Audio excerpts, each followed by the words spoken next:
Let me tell you something. The battlefield isn't out there. It's in here. It's not what they said, not what they did, not how they walked away, not how they ignored your kindness. It's what you told yourself afterward that did the real damage. That inner conversation you had when the door closed, that silent storm inside your head when the phone didn't ring.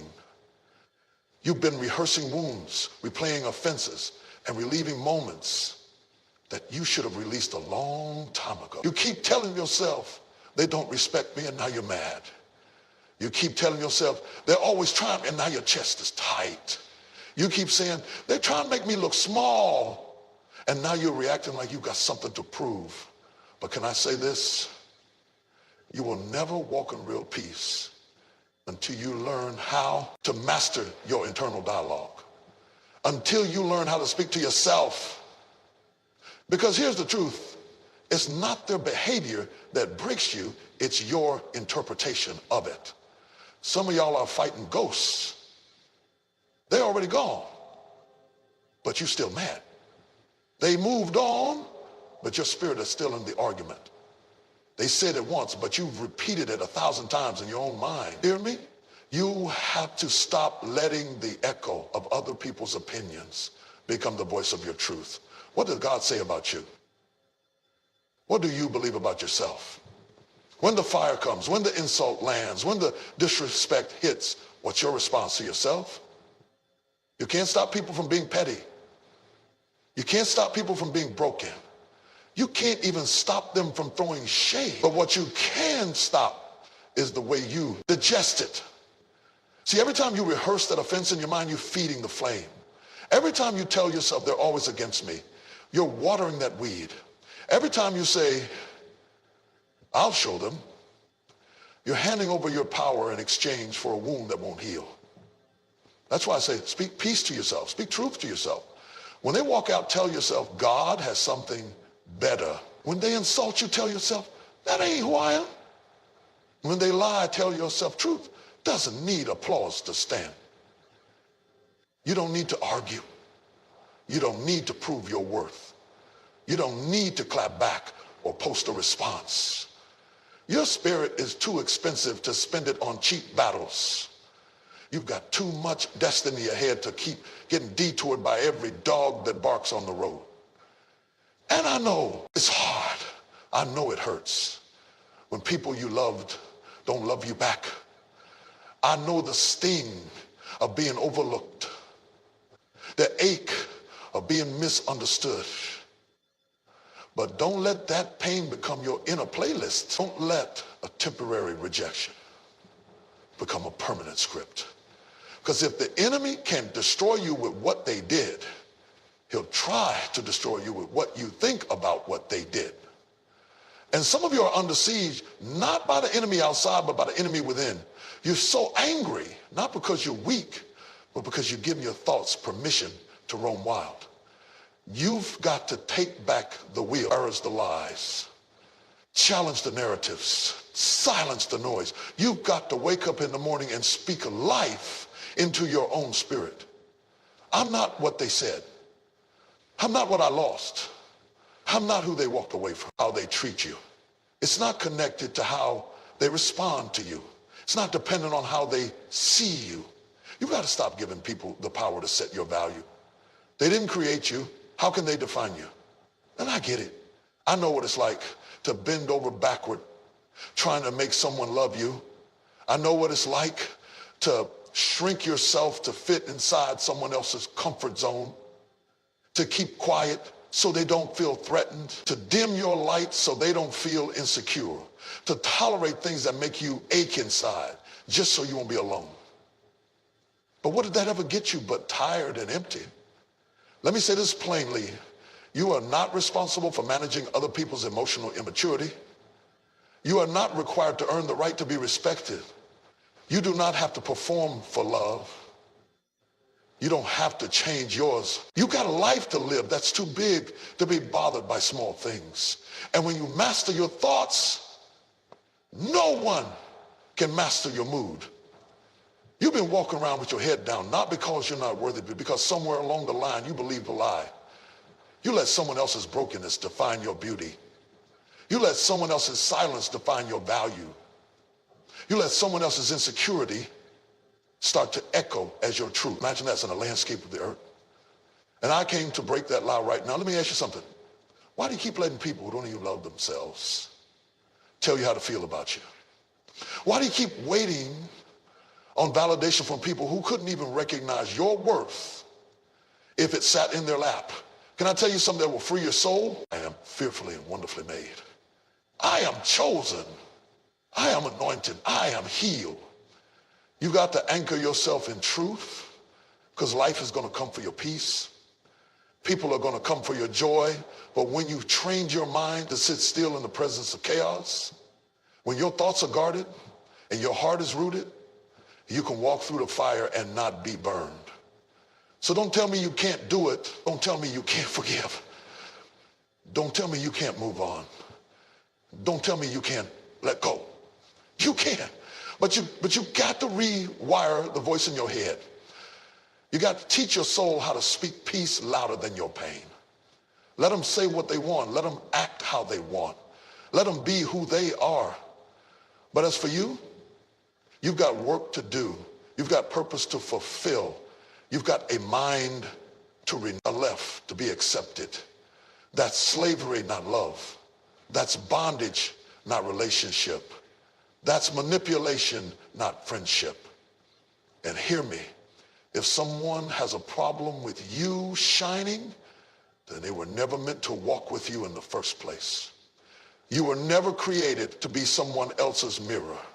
You were created to reflect God's glory, not their insecurity. You were created to rise, not to be reduced. Some of y'all are trying to be enough for people who will never be satisfied. You keep bending and shifting and morphing, hoping that if you can just say the right thing, do the right thing, be the right kind of person, then maybe they'll stay. Then maybe they'll love you. Then maybe they'll see you.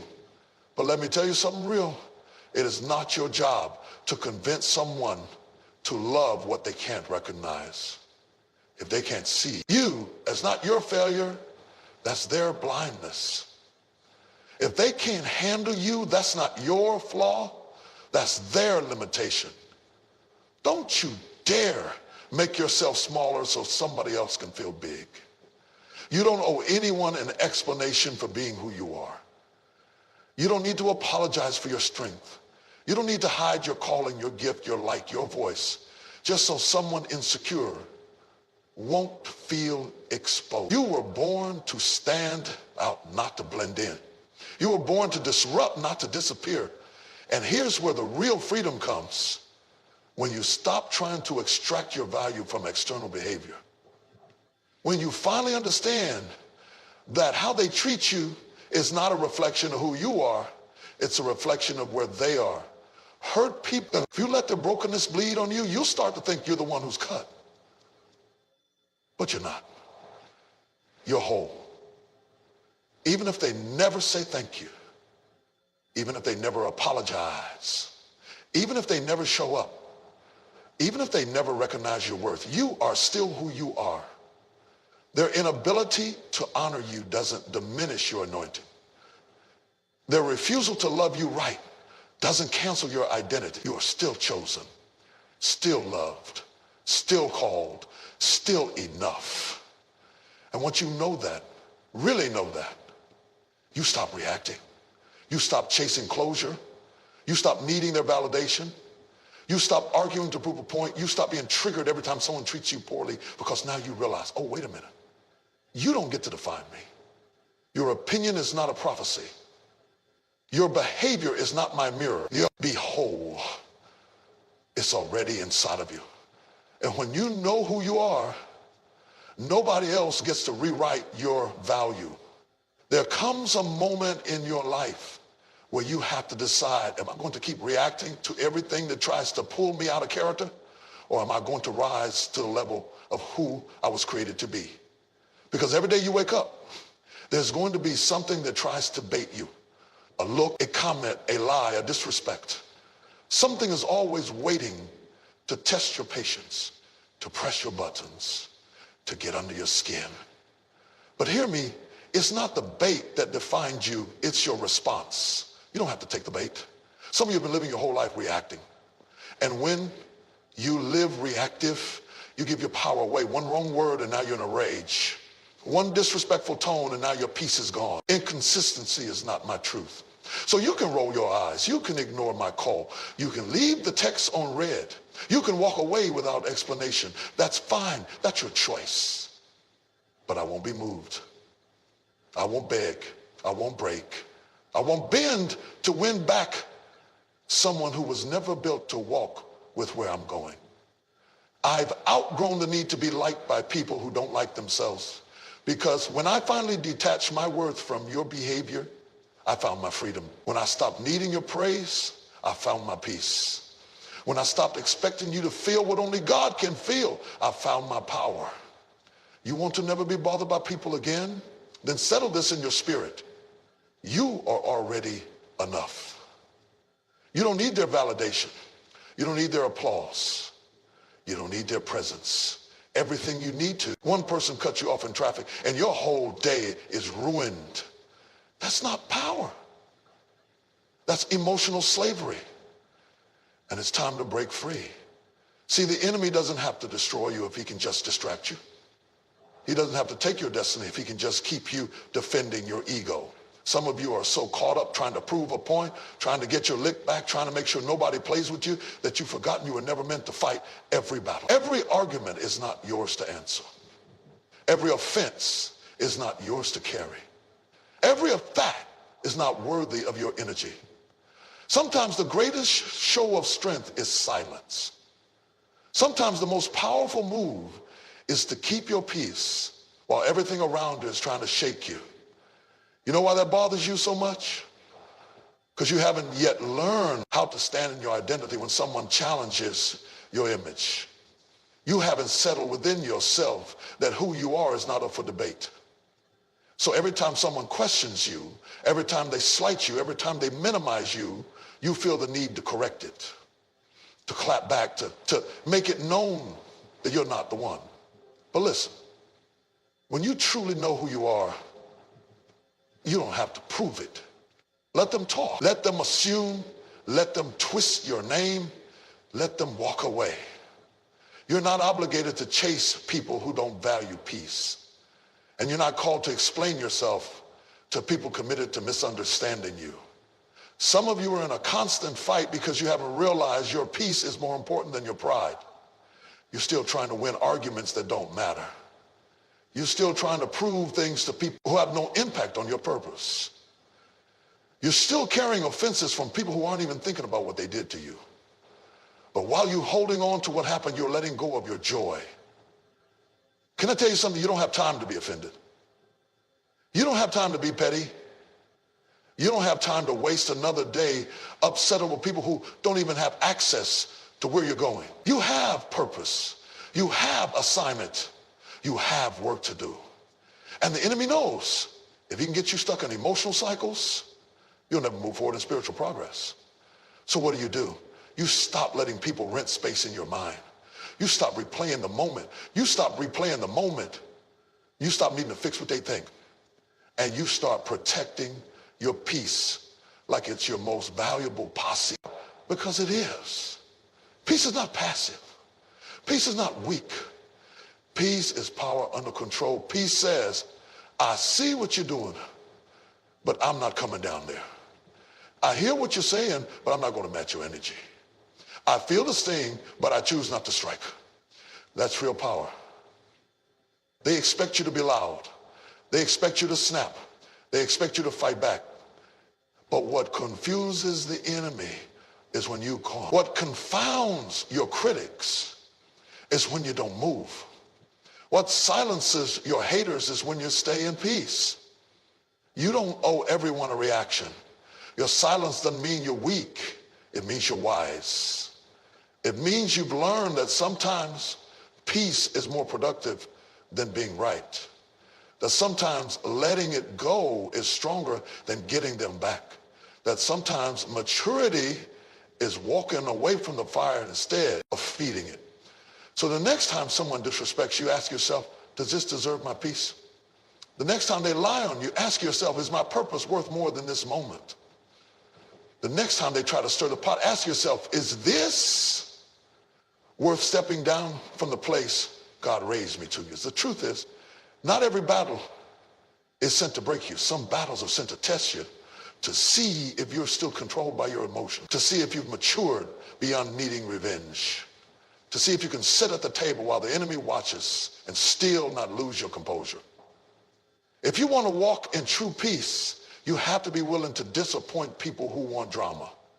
You have to be okay with being misunderstood. You have to be willing to say, I'm not going to respond, not because I'm afraid, but because you've got to know when to fight and when to leave it in God's hands. And sometimes the greatest thing you can do is nothing. Just breathe. Just be still. Just smile and move on. Because when your peace is unshaken, your power is undeniable. And when you stop reacting to everything, you start ruling over everything. You keep thinking that if you could just get rid of the toxic people, if you could just escape the drama, if you could just avoid the disrespect, then maybe you'd have peace. Maybe then you'd stop getting angry. Maybe then you wouldn't be so bothered all the time. But let me ask you something. What if the storm isn't around you? What if it's inside you? What if the chaos that keeps shaking you is not in what they say or do, but in what you haven't yet healed? See, there's something powerful that happens when you realize that your healing is not their responsibility, that your peace is not waiting on their apology, that your freedom is not tied to their behavior. There comes a point when you stop blaming your anger on the people around you and start taking ownership of what's been broken within you, because you will never conquer what you won't confront. You will never silence what you keep stuffing down, and you will never be free from what you refuse to face. Some of you have spent years angry, not because people are worse than they've ever been, but because you've got old wounds that never got the light they needed to heal. You've been lashing out from places you never grieved. You've been reacting from places you never processed. You've been defending yourself from ghosts, fighting battles today that started 10 years ago in a conversation you never finished, in a betrayal you never confronted, in a childhood pain you never named. And now every disappointment feels like a deep cut. Every conflict feels like an attack. Every disagreement feels like rejection. But what's really happening is that your pain has been layered so long that now everything touches a nerve. You don't need more protection. You need healing. Healing is the real path to peace, not avoidance, not control, not revenge. Healing, that deep soul level healing that makes you stop flinching when people raise their voice. That healing that makes you stop explaining yourself to be accepted. That healing that makes you stop trying to earn love you already deserve. That healing that frees you from being held hostage by someone else's inability to treat you right.